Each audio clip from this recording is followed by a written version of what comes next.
Hello friends, BPSC maker में आपका फिर से स्वागत है। आज हम आईएएस मनीष रंजन के द्वारा लिखित पुस्तक में एनसीईआरटी सार के टॉपिक भारतीय इतिहास के स्रोत के बारे में पढ़ेंगे। अथर्ववेद में सामान्य मनुष्य के विचार तथा अंधविश्वास का विवरण मिलता है। इसमें कुल 20 मंडल, 730 ऋचाएँ तथा 5987 मंत्र हैं। अथर्ववेद की 2 शाखाएं शौनक और पपलाद हैं। उपनिषद इसका शाब्दिक अर्थ है समीप बैठना। इसमें आत्मा, परमात्मा एवं संसार के संदर्भ में प्रचलित दार्शनिक विचारों का संग्रह है। उपनिषद वेदों का अंतिम भाग है। इसे वेदांत भी कहा जाता है। उपनिषद की कुल संख्या 108 है। प्रमुख उपनिषद है ईश, कंठ, केन, मुंडक, मांडुक्य, प्रश्न, ऐतरेय, तैत्तिरीय, छंदोदय, बृहदारण्यक, श्वेतांबर और कौशिकी का मैत्रीकरण। प्रसिद्ध राष्ट्रीय वाक्य सत्यमेव जयते मुंडकोपनिषद से लिया गया है। आरण्यक या ब्राह्मण ग्रंथ का अंतिम भाग है। इसमें दार्शनिक एवं रहस्यात्मक विषयों का विवरण है। इसकी रचना वनों में पढ़ाए जाने की निर्मित की गई है। प्रमुख आरण्यक हैं ऐतरेय, सांख्य, तैत्तिरीय, विदर्भीय, जैमिनी, तालवकर। वेदांग को भली भांति समझने के लिए वेदों की रचना की गई है। वेदांगों की रचना की गई है। ये वेदों के शुद्ध उच्चारण तथा यज्ञ करने में सहायक थे।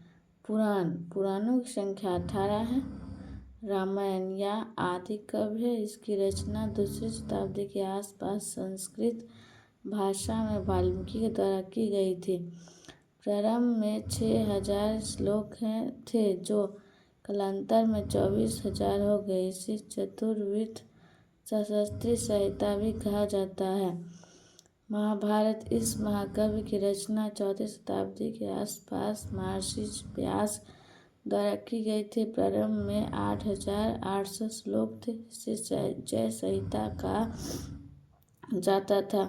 तत्पश्चात इसमें श्लोकों की संख्या 24,000 हो गई और इसे भारत कहा जाने लगा। कालांतर में इसे श्लोकों की संख्या 1,00,000 हो जाने पर महाभारत या सत्रसत्रायी संहिता कहा जाने लगा।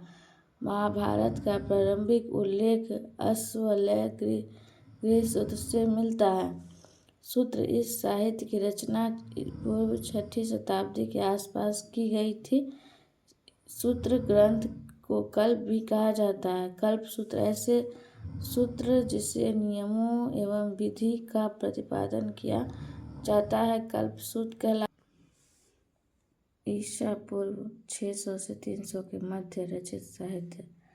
श्रोता सूत्र वेदों में वर्णित यज्ञ भागों का क्रमबद्ध विवरण तथा उस काल की परंपराओं तथा धार्मिक रूढ़ियों को ज्ञान। ऋग्वेद के 2 सूत्र अश्वलेध तथा सांख्यायन, ऋग्वेद के कात्यायन, अपस्थ, हिरण्यकोशी, बौधायन, भारद्वाज तथा वैशनाथ, सामवेद के लठ्ठयायन, द्रहरायन व आर्षीय तथा अथर्ववेद के बोधन से मिलता है।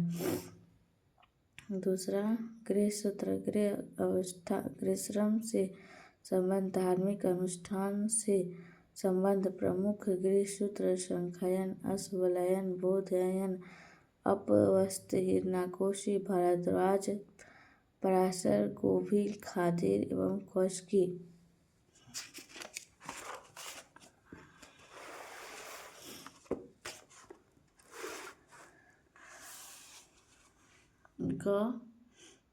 धर्मसूत्र में वर्ण धर्म, राजा के कर्तव्य, प्रायश्चित विधान, न्यायालय की स्थापना, कराधान, वियोग नियम तथा गृहस्थ कर्तव्यों का विवरण आदि मौजूद है। प्रमुख धर्मसूत्र वशिष्ठ, हरित, अपस्तंभ, बौधायन, गौतम की है। धर्मसूत्र से ही कालांतर में स्मृति ग्रंथ का विकास हुआ। शूल्ब सूत्र, शूल्ब का तात्पर्य है नापने की डोरी। इसमें यज्ञ की विधियों को नापने, स्थान चयन एवं निर्माणाधीन का वर्णन है। ये आर्यों का ज्यामिति ज्ञान की परिचय है। षड्दर्शन। उपनिषदों के दर्शन को भारतीयों ने 6 भागों में विभाजित किया है, जिसे षड्दर्शन कहा जाता है। आत्मा, परमात्मा, जीवन और मृत्यु से संबंधित विचारों का विवरण है, जो मीमांसा, वेदांत, न्याय, योग, संख्या और वैश्विक है। स्मृतियाँ। वेदांग और सूत्रों के बाद स्मृतियों का उदय हुआ। इन्हें धर्म शास्त्र भी कहा जाता है। मनुस्मृति के भास्करी क्रमशः मेघतिथि, भारूची, कुल्ली, भट्ट तथा गोविंद राज है। याज्ञवल्क्य स्मृति को भास्कर क्रमशः अपारक, वैश्वरूप एवं विज्ञानेश्वर है। लौकिक साहित्य। लौकिक साहित्य के अंतर्गत ऐतिहासिक एवं अर्ध ऐतिहासिक ग्रंथों तथा जीवनियों का उल्लेख किया जाता है, जिससे भारतीय इतिहास को जानने में काफ़ी मदद मिलती है। कौटिल्य, चाणक्य रचित अर्थशास्त्र में मौर्यकालीन इतिहास एवं शासन व्यवस्था की जानकारी प्राप्त होती है। ऐतिहासिक रचनाओं में सर्वाधिक महत्व कश्मीर कवि कलहन द्वारा रचित रंगनी का है। अर्ध ऐतिहासिक रचनाओं में पाणिनि के अष्टाध्यायी, कात्यायन की वार्तिका, गर्गी संहिता, पतंजलि का महाभाष्य, विशाखादत्त का मुद्रा राक्षस तथा कालिदास कृति माल्की गिरिमित्र आदि विशेष रूप से उल्लेखनीय है। गर्गी संहिता यद्यपि एक ज्योतिष ग्रंथ है, तथापि इसमें भारत पर होने वाले यवन आक्रमण का उल्लेख मिलता है। ऐतिहासिक जीवनियों में अशोकोज का बुद्ध चरित्र, बाणभट्ट के हर्षचरित्र, वाक्यती राज के गणगौर बिल्हन की विक्रमादेव रचित, पद्मगुप्त की नवशाहचरित्र, जनक कृति पृथ्वीराज द्वारा लिखित है। उल्लेखनीय है। विदेशी यात्रियों के विवरण। विदेशी यात्रियों का विवरण साहित्यिक साक्ष्यों का अंतर्गत आते हैं और इसके विवरण में तत्कालीन सामाजिक एवं राजनीतिक अवस्था का पता चलता है। विदेशियों का विवरण को 3 भागों में बांटा गया। यूनान और रोम के लेखकों का विवरण, चीनी यात्रियों का वृत्तांत, अरब यात्रियों का वृत्तांत। यूनान एवं रोम के लेखकों का विवरण। हेरोडोटस, इसे इतिहास का पिता कहा जाता है। इसने अपनी पुस्तक हिस्टोरिका में 5वीं शताब्दी ईसा पूर्व के भारत का फारस संबंधों का वर्णन किया है। मेगास्थनीज या सेल्यूकस निकेटर को राजदूत था, जो चंद्रगुप्त मौर्य के दरबार में आया था। इसे इंडिका नाम अपने ग्रंथ के मौर्य युगीन समाज एवं संस्कृति के विषय में लिखा है। डायमेकस या सीरियाई नरेश एंटियोकस प्रथम का राजदूत था, जो बिंदुसार के दरबार में आया था। डायनोसिस या मिस्र नरेश टॉलमी द्वितीय फिलडेल्फी का राजदूत था, जो अशोक के दरबार में आया था। टॉलमी इसे 2वीं शताब्दी के आसपास भूगोल नामक ग्रंथ की रचना की थी। पिलानी इसे नेचुरल हिस्टोरिका नामक ग्रंथ की रचना तथा शताब्दी ईस्वी में की थी। इसे भारतीय पशुओं, पेड़ पौधे, खनिज पदार्थ आदि का विवरण दिया है। चीनी यात्रियों का वृत्तांत। चीनी यात्री हाइयान सहयोगी हुएनसां ने इस संघ के विवरण भारतीय इतिहास के पुनर्निर्माण में विशेष उपयोगी रहे। फाहियान या गुप्त नरेश चंद्रगुप्त विक्रमादित्य 375 से 415 ईस्वी के समय भारत आया। इसने अपने विवरण में मध्य देश के समाज एवं संस्कृति का वर्णन किया, जिसमें इसने मध्य देश की जनता को सुखी एवं समृद्ध बताया है। फाहियान भारत में 12 वर्षों तक रहा। संगयुग या 518 में भारत आया। इसने अपने 3 वर्षों की यात्रा में बौद्ध ग्रंथ की प्रति एकत्रित की।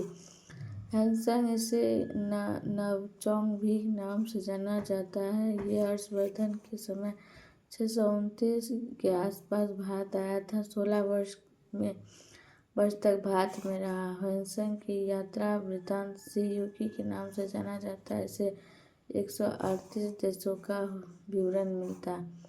हैंसंग की जीवन ह्यूली ने लिखी थी या हैंसंग का मित्र था। इसी या 7वीं शताब्दी के अंत में भारत आया। इसने अपने विवरण में नालंदा विश्वविद्यालय,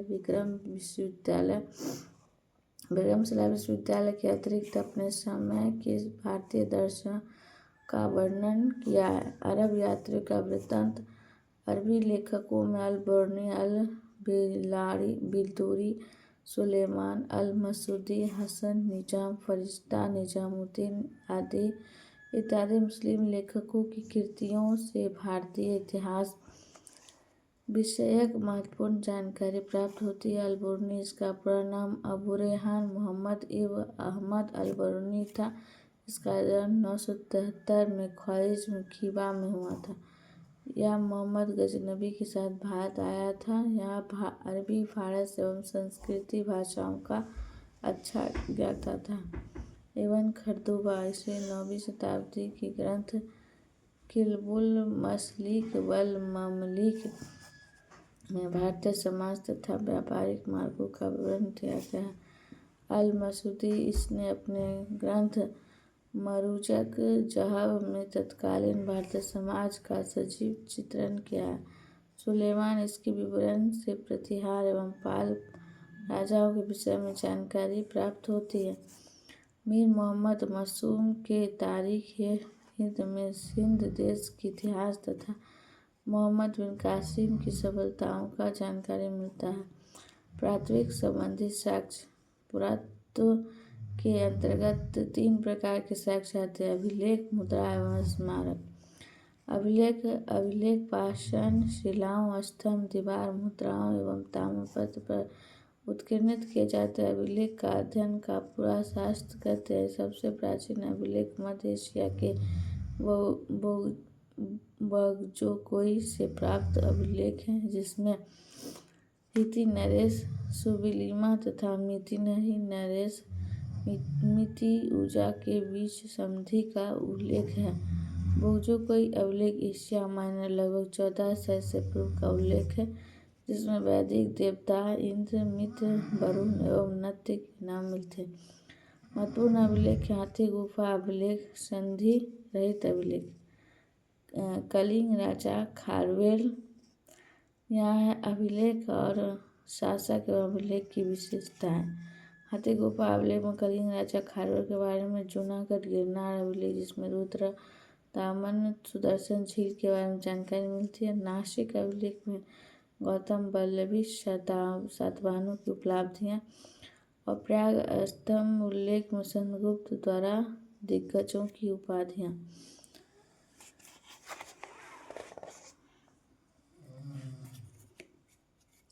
ऐहोल अभिलेख पुलकेशिन द्वितीय, मंदसौर अभिलेख में मालवा नरेश यशोवर्मन, ग्वालियर अभिलेख में प्रतिहार नरेश भोज और भीतरी एवं जूनागढ़ अभिलेख में स्कंद गुप्त हुनों के विजय का विवरण।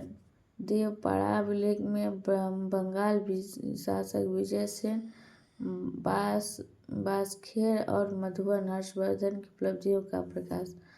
बालघाट कार्ले अभिलेख सातवाहन की उपलब्धियाँ।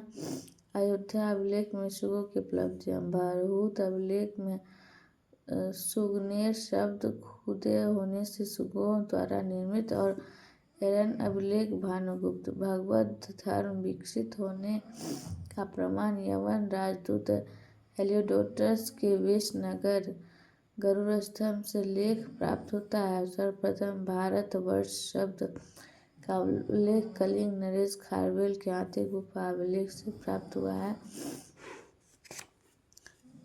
सर्वप्रथम तुर्भक्षी की जानकारी देने वाला अभिलेख स्वगौड़ा अभिलेख है। सर्वप्रथम भारत पर होने वाले हुनों के आक्रमण की जानकारी स्कंदगुप्त की भीतरी स्तंभ लेखों से प्राप्त होती है। सती प्रथा का पहला साक्ष्य 510 ईस्वी में एरन अभिलेख सेनापति भानुगुप्त से मिलता है। रेशम बुनकरों की श्रेणी की जानकारी मत्स्य और अभिलेख से प्राप्त होती है। मुद्रा यद्यपि भारत में सिक्कों की प्राप्ति 8वीं शताब्दी ईस्वी के से मिलती है, प्राचीनतम सिक्कों को आहस सिक्के कहा जाता है। साहित्यिक ग्रंथ में कर्षणक, पुराण धारण, शतमान आदि नामों से भी जाना जाता है। आहस सिक्के अधिकांशतः चांदी के टुकड़े हैं जिन पर विविध आकृतियां अंकित की गई हैं। सिक्कों पर लेख लिखवाने का कार्य सर्वप्रथम यमन शासकों ने किया। प्राचीन भारत के गणराज्य का अस्तित्व मुद्रा से ही प्रमाणित होता है। कनिष्क के सिक्कों में हमें इसके बौद्ध धर्म का अनुयायी होने का पता चलता है। प्रागैतिहासिक काल। जिस काल का इतिहास का लिखित विवरण नहीं मिलता वह प्रागैतिहासिक काल कहलाता है। जैसे पाषाण काल। जिस काल के लिखित विवरण तो मिलते हैं लेकिन उसका अर्थ स्पष्ट नहीं हो सका वह काल ऐतिहासिक काल कहलाता है। जैसे सिंधु सभ्यता तथा वैदिक सभ्यता। जिस काल में लिखित साक्ष्य का स्पष्ट विवरण प्राप्त होता वह काल ऐतिहासिक काल कहलाता है। जैसे महाजनपद के बाद का काल 6वीं शताब्दी ईसा पूर्व से। प्रागैतिहासिक काल को सर्वप्रथम 3 भागों में बांटा गया है: पुरापाषाण काल, मध्य पाषाण काल एवं नव या उत्तर पाषाण काल। पुरापाषाण काल जो है 5 लाख से 10,000 ईसा पूर्व है। सर्वप्रथम पाषाणकालीन सभ्यता तथा संस्कृति का अन्वेषण रॉबर्ट ब्रूंसवुड महोदय ने 863 ईस्वी में किया था। पुरापाषाण काल को 3 भागों में बांटा गया है: निम्न पुरापाषाण काल, मध्य पुरापाषाण काल तथा उच्च पाषाण काल। निम्न पुरापाषाण युग के स्थल वर्तमान पाकिस्तान के सोहन घाटी एवं महाराष्ट्र में पाए गए हैं। इस काल के लक्षण थे कोलारी या हस्तकुठार, विदरिनी और खंडक का प्रयोग। भारत में सबसे पुराना हस्तकुठार सोहन घाटी से प्राप्त हुआ। लोहदा नाला बेलन घाटी उत्तर प्रदेश में पशु की हड्डी से बनी मूर्ति प्राप्त हुई है। हथनौरा मध्य प्रदेश में हाथी का सबसे पुराना जीवाश्म मिला है। मध्य प्रदेश युग के औजार मुख्यतः शल्क से बने थे अतः इसे संस्कृत को फलक संस्कृति की संज्ञा दी गई है। खुरचनी फलक, वेदनी फलक तथा तक्षनी इस संस्कृति का प्रधान उपकरण थे। पुरापाषाण काल में आग का आविष्कार हुआ जबकि नवपाषाण काल में पहिए का आविष्कार हुआ। इस काल में मानवों की गुफाएं भीमबेटका से मिली है जिसमें विभिन्न कालों की चित्रकारी देखने को मिलती है।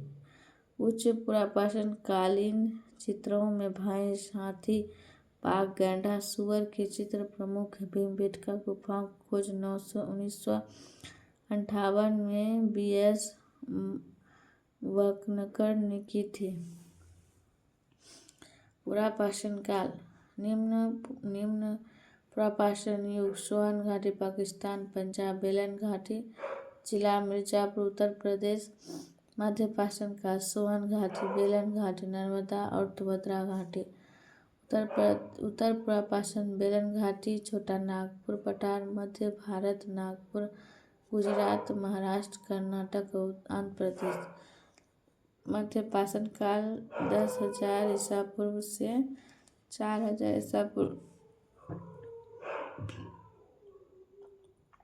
यह काल पुरापाषाण काल तथा नवपाषाण काल दोनों का सम्मिश्रित विशिष्टताओं का प्रदर्शन करता है। इस काल के लोग शिकार करके, मछली पकड़कर तथा खाद्य वस्तुएं बटोर कर पेट भरते थे। मध्य पाषाण काल में पाषाण के लघु उपकरण बनाए जाते थे।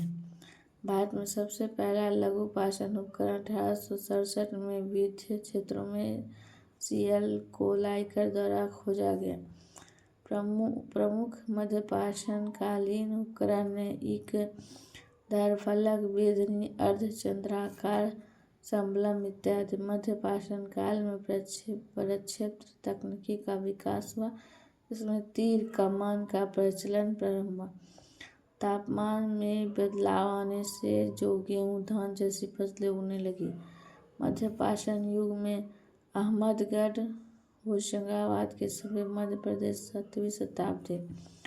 भीमबेटका भोपाल के समीप मध्य एशिया मध्य प्रदेश में 7वीं से 5वीं शताब्दी में। बोधर सीधी के समीप मध्य प्रदेश 8वीं से 5वीं शताब्दी ईस्वी पूर्व में। बगोर भीलवाड़ा के समीप राजस्थान 6वीं शताब्दी। महागढ़ मेजा के समीप उत्तर प्रदेश 10वीं शताब्दी ईस्वी में। सराय नाराय प्रतापगढ़ के समीप उत्तर प्रदेश 10वीं शताब्दी ईस्वी पूर्व में। पायसरा मुंगेर के समीप बिहार 7वीं शताब्दी में। नवपाषाण काल जो है वो 4000 से 2050 ईस्वी पूर्व से शुरू होता है। इस काल की शुरुआत 4000 ईस्वी पूर्व से होती है। नवपाषाण कालीन लोगों को बीज का ज्ञान हुआ और इसे फसल उपजाने लगी।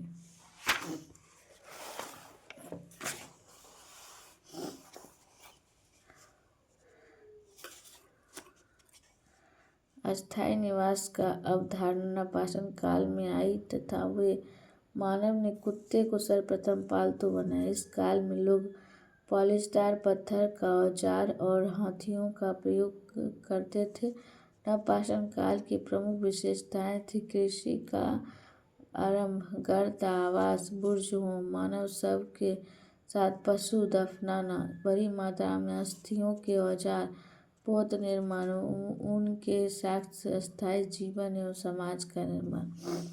ऐतिहासिक काल। ऐतिहासिक काल को दो भागों में बांटा गया। ताम्रपाषाण काल 3500 से 1200 पूर्व और लौह काल 1000 ईस्वी से 600 ईस्वी पूर्व। ताम्रपाषाण काल मुख्यतः ग्रामीण संस्कृति थी। इसे कृषक संस्कृति, पशुचारिक संस्कृति एवं क्षेत्रीय संस्कृति भी कहा जाता है। ताम्रपाषाण कालीन लोग तांबे और पाषाण पत्थर का साथ साथ प्रयोग करते थे। यह भारत में कई संस्कृतियों का आधार था।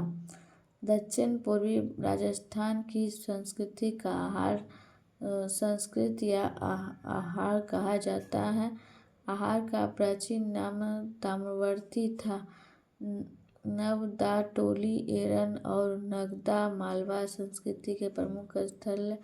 नवदाटोली का उत्खनन कार्य प्रोफेसर H.T. संकालिया ने करवाया। तांबा धातु का सर्वप्रथम प्रयोग हुआ। प्रथम औजार कुल्हाड़ी बनाया गया। साक्ष्य स्थल अतिरामपक। लौह काल का निर्माण सामान्यतः 1000 ईसा पूर्व से 600 ईसा पूर्व के बीच किया जाता है। उत्तर भारत में लौह काल के साथ साथ चित्रित धूसर मृद्भांड PDW संस्कृति का कायम हुआ है। दक्षिण भारत में लौह काल महापाषाण संस्कृति के समकालीन थे। हड़प्पा संस्कृति के बारे में अब हम पढ़ेंगे। रेडियो कार्बन C14 के आधार पर सिंधु सभ्यता की सर्वमान्य तिथि 2350 ईसा पूर्व से लेकर 1750 ईसा पूर्व मानी गई है। व्हीलर ने हड़प्पा को सुमेरियन सभ्यता का उपनिवेश कहा है। सर जॉन मार्शल सिंधु सभ्यता शब्द का प्रयोग करने वाले पहले पुरातत्वविद थे। सिंधु सभ्यता को कांस्य युग में रखा गया है। हड़प्पा सभ्यता से 4 प्रजाति के अस्तित्व प्राप्त हुए। इसे सर्वाधिक संख्या भूमध्य सागरीय लोगों से की थी। इसके अलावा प्रोटो-ऑस्ट्रेलियाइड, मंगोलाइड तथा अल्पाइन लोगों का भी निवास था। यह निग्रो प्रजाति के लोग नहीं रहते थे। हड़प्पा सभ्यता की सीमाएं। यह उत्तर में मांड यानी जम्मू कश्मीर की उत्तर सीमा पर, या पश्चिम में सुतकादो बलूचिस्तान पश्चिमी सीमा और पूरब में अलमगीर मेरठ पूर्वी सीमा और दैमाबाद महाराष्ट्र में जो अभी है यह दक्षिण सीमा है। सिंधु सभ्यता की लिपि भावचित्रात्मक थी। यह लिपि दाईं से बाईं और बाईं से दाईं लिखी जाती थी। सिंधु सभ्यता के लोगों ने नगरों और घरों के विन्यास के लिए ग्रिड पद्धति अपनाई। घरों के दरवाजे और खिड़कियां सड़क की ओर न खुलकर पीछे की ओर खुलते थे। केवल लोथल नगर के घरों के दरवाजे मुख्य सड़क की ओर खुलते थे। सिंधु सभ्यता की मुख्य फसलें गेहूं और जौ थी। मापन की इकाई क्षमता 16 के अनुपात में थे। मोहनजोदड़ो से प्राप्त अन्नागार सैंधव सभ्यता की सबसे बड़ी इमारत है। मोहनजोदड़ो से प्राप्त बृहद स्मारक एक प्रमुख स्मारक है, जिसके मध्य स्थित स्नान कुंड 11.88 मीटर और 7.1 मीटर चौड़ा और 2.3 मीटर गहरा है। सैंधववासी मिठास के लिए शहद का प्रयोग करते थे। हड़प्पा संस्कृति का शासन संभवतः वर्णिक वर्ग के हाथों में था। पिगट ने हड़प्पा और मोहनजोदड़ो को विस्तृत साम्राज्य की जुड़वा राजधानी कहा है। सिंधु सभ्यता के लोग धरती को उर्वरता की देवी मानकर उसकी पूजा किया करते थे। वृक्ष पूजा एवं शिव पूजा के प्रचलन के साक्ष्य भी सिंधु सभ्यता से मिलते हैं। स्वास्तिक चिन्ह स्वतः हड़प्पा सभ्यता की देन है। सिंधु सभ्यता के नगरों में किसी भी मंदिर का अवशेष नहीं मिला है। सिंधु घाटी के लोग पशुपति की पूजा करते थे। सिंधु सभ्यता में मातृ देवी का उपासना सर्वाधिक प्रचलित थी। पशुओं में कुंवर वाला सांड इस सभ्यता के लोगों के लिए विशेष पूजनीय था। शवों को जलाने और गाड़ने की 2 प्रथाएं प्रचलित थी। हड़प्पा में शवों को दफनाने जबकि मोहनजोदड़ो में जलाने का विधान था। लोथल एवं कालीबंगा में युग्म समाधि मिली है। सैंधव सभ्यता के स्थल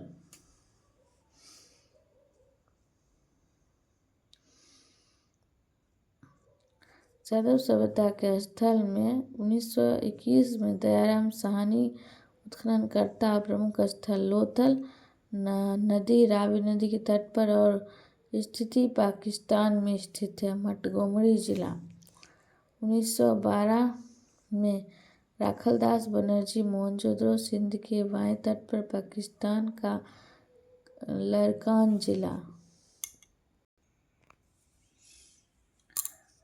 1931 में गोपाल मजूमदार के द्वारा चिन्हित सिंध प्रांत पाकिस्तान 1923 में B.L. लाल B.K. थावर कालीबंगा घाघर राजस्थान हनुमानगढ़ जिला 1953 में फजल अहमद कोटदीची सिंधी के बाएं तट सिंध प्रांत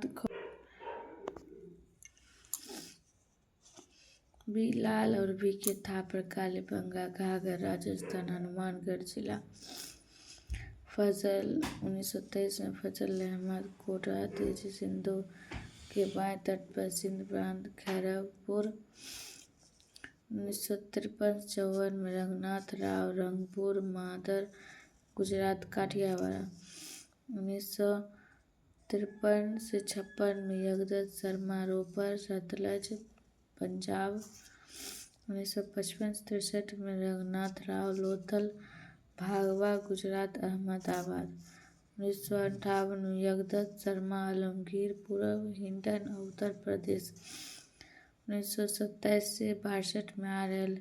स्टाइन जॉर्ज ढलस उत्काल दूरदर्शक पाकिस्तान 1974 में रविंद्र सिंह बिष्ट बनवाली रंगाई हरियाणा हिसार 1990 से 91 रविंद्र सिंह बिष्ट धौलावीर मदनार व मनसर गुजरात कच्छ में 1963 से 79 जॉर्ज टेल्स बालकोट विदार और अरब सागर 1975 से 76 J.P. जोशी मांड चिनाब और अखनूर आग में पकी हुई मिट्टी को टेराकोटा कहा जाता है। सिंधु संस्कृति के सर्वाधिक स्थल गुजरात आज़ादी के बाद में मिले हैं। सिंधु घाटी के लोगों की एक महत्वपूर्ण रचना नृत्य करते हुए बालिका की मूर्ति है, जो कांस्य से निर्मित है। मोहनजोदड़ो का अर्थ है मूर्तों का टीला। सिंधु सभ्यता की लिपि में 64 मूल चिन्ह हैं। 250 से 400 तक अक्षर है। लिपि में सर्वाधिक प्रचलित चिन्ह मछली का। सिंधु सभ्यता के विनाश का संभवतः सबसे प्रभावी कारण बाढ़ था।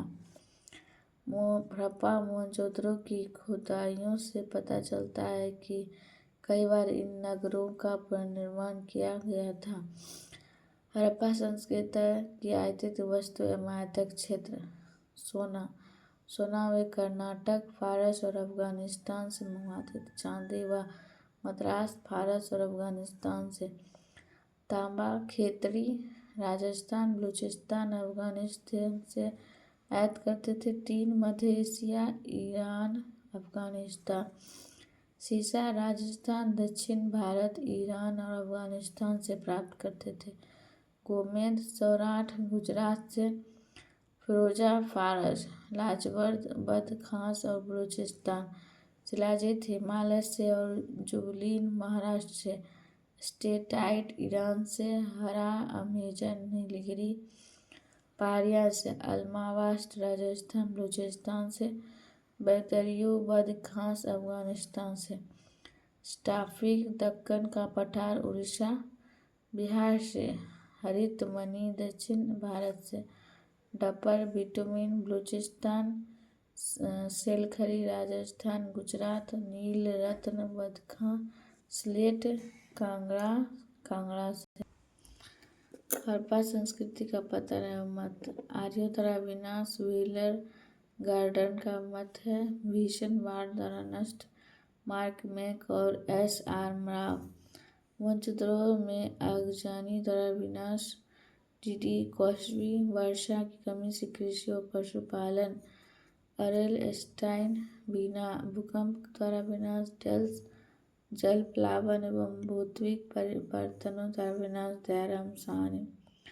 ओलावृष्टि एवं जलवायु परिवर्तन द्वारा विनाश अरेल स्टाइल और अमलांदा घोष। प्राकृतिक आपदाओं द्वारा विनाश कैंडी।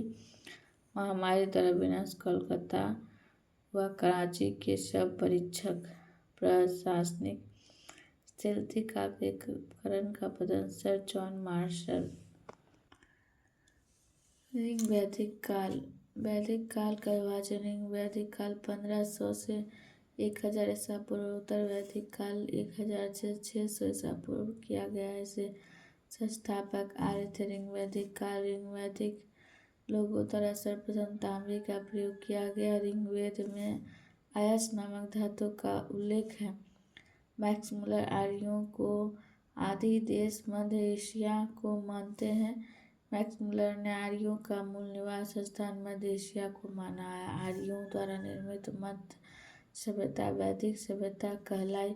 सिंधु सभ्यता के विपरीत आर्य सभ्यता एक ग्रामीण सभ्यता थी जिसकी भाषा संस्कृत थी। आर्य समाज पितृप्रधान था। समाज की सबसे छोटी इकाई परिवार कुल थी जिसके मुखिया कुलप कहलाते थे।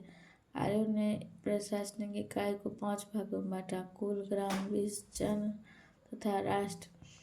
ग्राम का मुखिया ग्रामिक एवं विष का प्रधान विषपति कहलाता था। जन के शासकों को राजन कहा जाता था। राज्याधिकारियों से पुरोहित एवं सेनानी प्रमुख थे।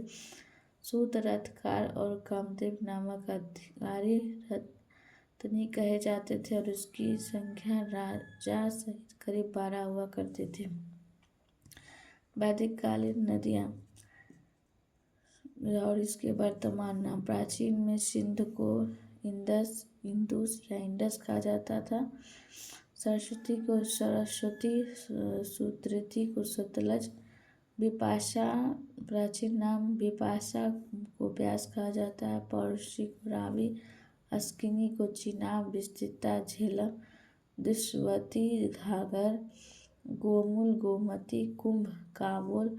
सबोस्तु ईसवत और सदानीरा गंडक को कहा जाता था। पूरब दुर्गावती और अस्वक जनता की गतिविधि को देखने वाला गुप्तचर होते थे। बृहस्पति गोचर भूमि का अधिकारी होता था। उग्र अपराधियों को पकड़ने का कार्य करता था। सभा समिति राजा को सलाह देने वाली संस्था थे। सभा श्रेष्ठ एवं संभ्रांत लोगों की संस्था थी। वैदिक काल में प्रयोग किए जाने वाले शब्द राजा, गोप्ता, अतिथि, गोहन, बुध, गोविष्ठी, सोमू, याज्ञ, काय, अघन्य, लागला, हल, वज्रपति, चारगा, प्रमुख, कुलप, पारिवारिक का प्रधान, अस्पष्ट, गुप्तचर, खिल्क, चरगा, वेकनाट, सूदखोर, धान्य, अनाज। ऋग्वैदिक काल में महिलाओं भी सभा एवं विदत में भाग लेती थी। ऋग्वेद में जन शब्द का उल्लेख 275 बार, विष का 170 बार और सभा का 8 बार, समिति का 9 बार, शूद्र शब्द का उल्लेख बार किया आया है। ऋग्वेद में 25 नदियों का उल्लेख है, जिसमें सरस्वती सबसे महत्वपूर्ण तथा पवित्र नदी थी। यद्यपि से गंगा और यमुना का उल्लेख सिर्फ एक बार हुआ। आर्यों का मूल स्थान और सिद्धिमत प्रतिपादक मध्य एशिया, मैक्स मुलर, तिब्बत से दयानंद सरस्वती, पामीर का पठार, एडवर्ड मेयर, रूसी तुर्किस्तान, हर्जफील्ड, बैट्रिया, जेसी रॉड, स्टेस मैकलन, ब्रैडस्टीन, जर्मनी, पेका एवं हार्ट, डेब्यू नदी के पास, प्रोफेसर गाइज दैसिन, रूस से नहरोरी चाइल्ड एवं प्रोफेसर मियर्स, पश्चिमी बाल्टिक शहर से मध्य भारत से मध्य प्रदेश से राजवेली पांडे, कश्मीर से एलटी कल्ला, बांसी देश से गंगा नाथ झा, सातव समाज से डॉक्टर संपूर्णानंद देवकी नंदन, प्रदेश से डीएस त्रिवेदी, उत्तरी ध्रुव से बाल गंगाधर तिलक। ऋग्वेद के 7वें मंडल में दशराज युद्ध का वर्णन मिलता है, जो पर्शी नदी के तट पर सुदास एवं 10 जनों का मध्य लड़ा गया, जिसमें सुदास की विजय हुई। युद्ध के लिए गोष्ठी शब्द का प्रयोग किया गया है, जिसका अर्थ है गाड़ियों की खोज। ऋग्वैदिक कालीन नदियाँ, प्राचीन नाम और आधुनिक: कुमु कोर्रम नदी, कुंभ काबुल, विशस्ता झेलम नदी, अस्किनी चिनाब नदी, पौष्णी रावी, शत्रुनी सतलज, बिपाशा ब्यास, सदानीरा गंडक, दोषती घाघरा, गोमुल गोमती, सवस्तु स्वात, सिंधु और सिंध। ऋग्वेद में शब्दों का उल्लेख और बारंबारता: ओम 128 बार, जन 275 बार, वर्ण 23 बार, राष्ट्र 10 बार, गण 46 बार, ग्राम 13 बार, क्षेत्रीय 9 बार, सभा 8 बार, अग्नि 200 और गंगा 1 बार, पिता 355 बार, शूद्र 1 बार, विदत 122 और विष्णु 6 और मित्र 1 बार। सबसे अधिक ओम 228 बार उल्लेख किया गया है। भूषण 8 बार, गृह 90, माता 234, राजक 1 बार, वरुण 30 बार, सूर्य 30 बार, रुद्र 30 बार, विष 171, ब्राह्मण 14, सेना 20 बार, इंद्र 250, गौ 175, अश्व 315, समुद्र 1, कुलप 2, वैश्या 1, समिति 9, सोम 120, यमुना 3 और कृषि 24। विधवा अपने मृतक पति के छोटे भाई देवर से विवाह कर सकती थी, जिसे नियोग कहा जाता था। स्त्रियां शिक्षा ग्रहण करती थी। ऋग्वेद में लोप मुद्रा, घोषा, सिक्ता, अपाला एवं विश्वरा जैसी विदुषी स्त्री का वर्णन है। आर्यों का मुख्य पेय पदार्थ सोमरस था। ऋग्वैदिक समाज में 3 प्रकार के वस्त्रों का उपयोग होता था: वास, अधिवास, उपनिष। अंदर पहनने वाले कपड़ों को निमि कहा जाता था। शब्द का उल्लेख: ओम बृहदारण्यक उपनिषद से, अर्ध अर्धांगिनी यानी पत्नी, सतपथ ब्राह्मण से, सदमेव जयते मुंडकोपनिषद से। यह बहुत इम्पोर्टेंट है। पाप पुण्य ऋग वैदिक और स्वर्ग नरक ऋग्वेद। ऋण देकर ब्याज देने वाले व्यक्ति को वेक नॉट या सूदखोर कहा जाता था। अमाजु अविवाहित स्त्री को कहा जाता था। ऋग्वैदिक काल के मुख्य व्यवसाय पशुपालन एवं कृषि था। कृषि संबंधी प्रक्रिया से संबंधित उल्लेख ऋग्वेद के चतुर्थ मंडल से मिलता है। चारों आश्रम का वर्णन सर्वप्रथम जाबालोपनिषद से मिलता है। अतिथि को गोहंता कहा जाता था। गाय को अघन्य नाम मारने योग्य कहा जाता था। आयु का मुख्य देवता इंद्र और प्रिय पशु घोड़ा था।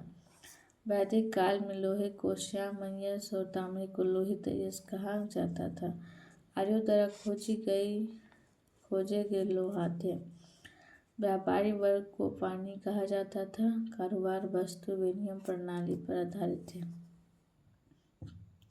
ऋग्वैदिक आर्यों ने देवताओं को 3 भागों में विभक्त किया। आकाश के देवता सूर्य, गौज, मित्र, पूषण, विष्णु, उषा, सावित्री आदि। अंतरिक्ष के देवता इंद्र, मरुत, रुद्र, वायु आदि। पृथ्वी के देवता अग्नि, सोम, बृहस्पति, पृथ्वी, सरस्वती आदि। ऋग्वैदिक देवियाँ अदिति, उषा, पृथ्वी, आरण्य, इला। पंच महायज्ञ, बाह्यज्ञ या ऋषि यज्ञ। वेद पाठ द्वारा प्राचीन ऋषियों के प्रति श्रद्धा व कृतज्ञता। देव यज्ञ, हवन की अग्नि में घी की आहुति देकर देवताओं का हवन। पितृयज्ञ, अपने पूर्वजों को जल व भोजन श्रद्धा का तर्पण करने उसके प्रति कृतज्ञता का अभिव्यक्त। भूत यज्ञ, प्राणी मात्र के प्रति कृतज्ञता व्यक्त करने के लिए पशु पक्षी कीट एवं भूत प्रेतों की बलि देना। निर्यज्ञ या अतिथि यज्ञ, अतिथि सत्कार के माध्यम से मानव के प्रति कृतज्ञता दर्शाना। उत्तर वैदिक काल में यज्ञीय कर्मकांड में जटिलता एवं भव्यता आ गई। उनकी यज्ञ विधान क्रिया उत्तर वैदिक काल की देन है। राजसूय यज्ञ का प्रचलन उत्तर वैदिक काल में हुआ। यह राज्य अभिषेक से संबंधित था। इस यज्ञ के दौरान राजा रत्नियों के घर जाता था। अश्वमेध यज्ञ शक्ति का द्योतक है। वाजपेयी यज्ञ में राजा रथों की दौड़ का आयोजन करता था। यह खान पान से संबंधित था। अग्निष्टम यज्ञ में अग्नि को बलि दी जाती थी। पूषण ऋग्वैदिक काल में पशुओं के देवता थे, जो उत्तर वैदिक काल में शूद्रों के देवता हो गए। उत्तर वैदिक काल में इंद्र के स्थान प्रजापति सर्वाधिक प्रिय एवं महत्वपूर्ण देवता हो गए। उत्तर वैदिक काल में प्रजापति सृष्टि की रचना, विष्णु विश्व के रक्षक एवं पूषक शूद्र के देवता थे। अथर्ववेद के अनुसार राष्ट्र राजा के हाथ में हो तथा राजा और देवता मिलकर उसे सुदृढ़ बनाए। उत्तर वैदिक काल में ही सर्वप्रथम गोत्र एवं आश्रम व्यवस्था का उल्लेख हुआ। आश्रम व्यवस्था की स्थापना उत्तर वैदिक काल में हुई है। छंदोग्य उपनिषद में केवल 3 आश्रम का उल्लेख है। सर्वप्रथम जाबालोपनिषद में 4 आश्रम बताए गए हैं।